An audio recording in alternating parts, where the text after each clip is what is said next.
Peace and magic to the gods and the goddesses. Welcome to Word Origins with Lucifer, Part 7. And in this part, we're going to continue the discussion as we dive deeper into more magic and anti-magic. But before we go on, it's pretty much summing everything up in the past videos. So it's like as we go along with the videos, it's constantly applying what we talked about in previous videos. We are just building on top of that. So this video is going to get more deep into magic and anti-magic. But first, we definitely have to understand what magic really is. In order to grasp the concept, we have to understand what magic is. So the word origin of magic is of or pertaining to magic, working or produced by enchantment, having supernatural qualities. Supernatural qualities. So pretty much magic is somewhat of an art. And the definition of art is a skilled method or a technique that's beauty. And once you hear that quote, beauty, art is skill, method, or technique that produces beauty. Beauty is in the eye of the beholder, meaning perception. You have the ability to make something beautiful in your eyes. That's magic. Like that's all pretty much what magic is perception and the influence and how you choose to use the influence around you. It's just reverse psychology versus psychology, stimulation through shock and disorder versus stimulation through elevation of mindset. So now, the more famous two categories of magic I'm going to start off with today is voodoo and hoodoo. So a lot of people don't really know the difference between hoodoo and voodoo. Voodoo is sorcery and spirit possession combining elements of Catholic and African magic. So pretty much voodoo is like seals, sacred geometry. It's a lot to dive into when you talk about voodoo because there's so much that pertains to it. But we're not going to dive all the way into it. I'll just give you brief explanations of each one. Hoodoo is similar, but the basics are nature-based. So hoodoo is more so easier to explain than voodoo. So say, for instance, if you're in the kitchen cooking, that's considered hoodoo because you're using something that is of nature, such as like a plant. Anything of nature-wise, it's hoodoo. You use it to combine it with other elements. That's hoodoo. Voodoo, I'm going to give you an example of voodoo. Voodoo is, say for instance, if you're wearing Gucci or designer brand clothing. Those designer brand clothing have logos on them. And a lot of people don't take like being energy based on a 24/7 seriously. Like they don't take it seriously. They don't realize how important that is to realize that you are just energy 24/7. Yes, you have a physical, but the energy part always comes first. And that's why the world is the way it is today, is because of this forgotten way of remembering that you are energy based first. And so these words itself are magic. The English language is, I don't even know where to start with it. It's purposely confusing. Like purposely. Like you got two words that have the same pronunciation or phonogram, shall I say. You have this two same words that have phonograms. They mean something completely different, but how you pronounce them is the exact same way. Like sun in the sky, S-U-N, and sun, S-O-N. Spelled completely different meanings, but they are pronounced the same. And that's what I mean by the English language is very, very tricky, and it's purposely done this way. And like say for like even for example, let's move on to the next step. Even for example, voodoo and hoodoo, like the two O's in these words are magic. Magic, they're magic. Like double O signifies infinite magic, and it represents an egg or an ovum. Any word with these double O's in it is a very strong infinite magic word, such as Google. Google is a prime example. You can search for unlimited things on Google. Google is an actual tool. I'm not saying everything on there is right, but it can help you in a lot of ways if you know exactly what you're looking for and you know how to use your discernment and finding the things that you need that make sense to you.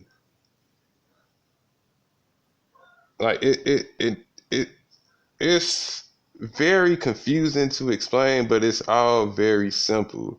And I've kind of noticed that like the more complex you try to break things down, it always come out to common sense. Like it's all just common sense. It's all just common sense.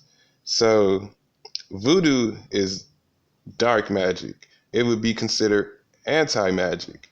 And hoodoo is magic. So our magic is light magic. Our anti-magic is dark magic. So we're going to go back to the basics. There's no such thing as good or evil. It's just light and darkness. Like in every religious story, the darkness was always here first before the light was created. That's the true origin story of how the universe came to be. Darkness was here first before light. So anti-magic was here first before magic. So you have to learn how to distinguish the two and learn how to use these two to the best of your abilities. Because anti-magic is darkness again. So darkness is meant to protect and create. And the light was meant to light the path for you, your will of fire of you never giving up. That's what magic is. So it's very important that people learn how to distinguish between the two. You have control over these two things. Like, I hate when people say that somebody put a curse on them. No, nobody put a curse on you. Magic works like this. Magic is just perception. You can only allow yourself to be cursed. Somebody can't place a curse on you, but you can allow yourself to be cursed, if that makes sense. It's so simple. Like once you start breaking it all down and looking deep into it, it's just common sense.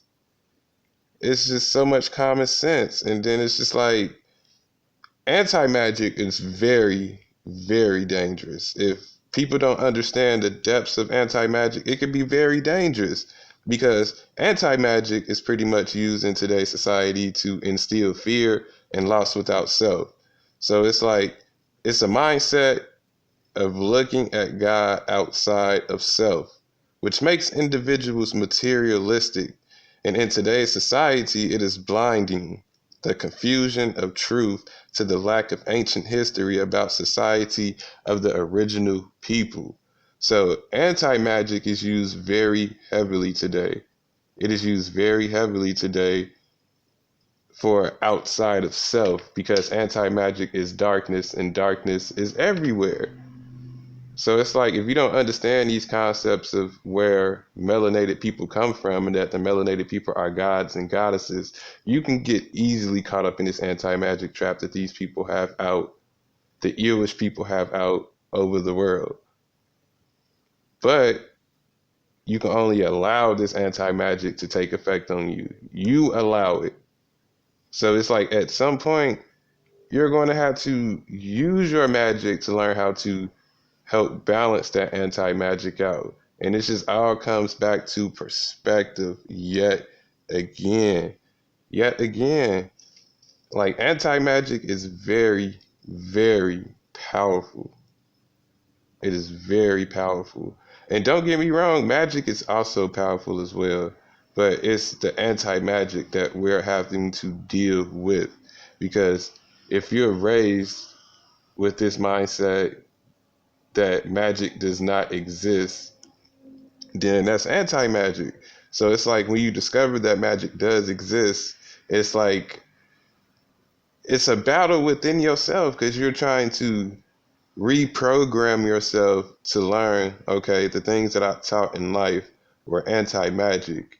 And all of this was taught for me not to realize that magic does exist.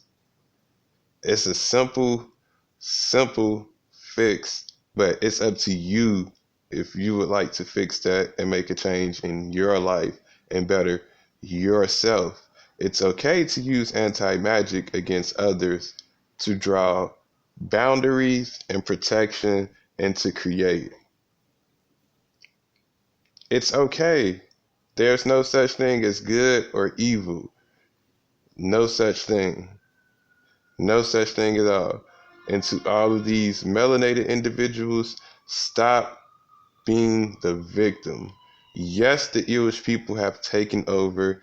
Yes, they pretty much have control of pretty much everything financial wise, and finances control society. So once you control the financial aspect, then you can do whatever you want to people. You can literally do whatever you want to people as long as you control the financial aspect of their lives, which is kind of fucked up in a way. That like it's fucked up. But that's the people that we're dealing with. And we're only in this position as gods and goddesses is because we allowed them. We taught them this, but they took it and used it for greed and their own benefit. And that is why we are in the position that we are in, is because we allowed them to do this. So to sum it up, you are magic, you are magical, you are light. Your heart is light based and your mind is anti-magic. Learn how to balance the two out and learn how to use anti-magic to your benefit. For you are a powerful being just like me. Just use common sense. I love you all, and you all have a peaceful and a magical day. And don't be no pushover. Do not be a pushover. Protect yourself, your peace, and your mental state of life. And you all have a great, divinely blessed day.